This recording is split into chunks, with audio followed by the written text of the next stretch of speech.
In honor of Black History Month, we are highlighting Dr. Peter Bagley. He was a choral director at UConn for decades and shared his passion with hundreds of students in the state.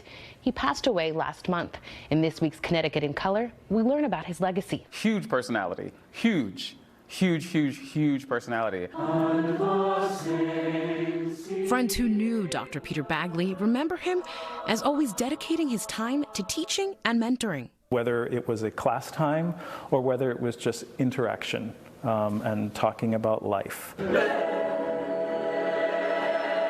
For years, Dr. Peter Bagley led classrooms like this. The way in which Dr. Bagley led a choir is recounted as a well-oiled machine. It was a sort of a miracle to see one person putting all of this together. Dr. Bagley was nationally and internationally known for his talents, but spent almost the entirety of his career at UConn. He was employed for about 30 years, 20 of which he served in the music department as a choral director and teacher. My first college choral conductor. He is the first Black male teacher I ever had. As a conductor, Dr. Bagley was a trailblazer for Black artists in the field.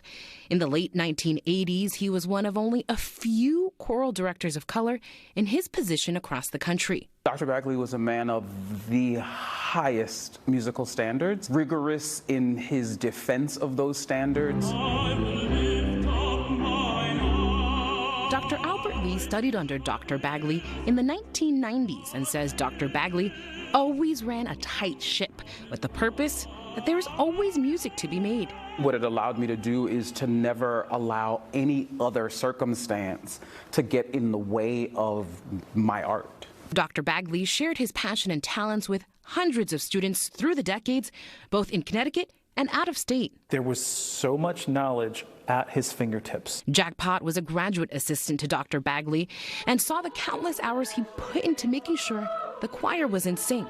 Pott describes Dr. Bagley as being a father figure to many. He was there to talk, he was there to listen. And he continued listening for years after students graduated. He would come to things and be there and be that smile in the audience, and always very honest with you about what he thought, about what went well and what didn't go well. Dr. Bagley passed away in January at the age of 88. My level of gratitude goes so far beyond the sadness. And many students carried what they learned from Dr. Bagley into their own professional careers. That's this week's Connecticut in Color. I'm Briseida Landaverde.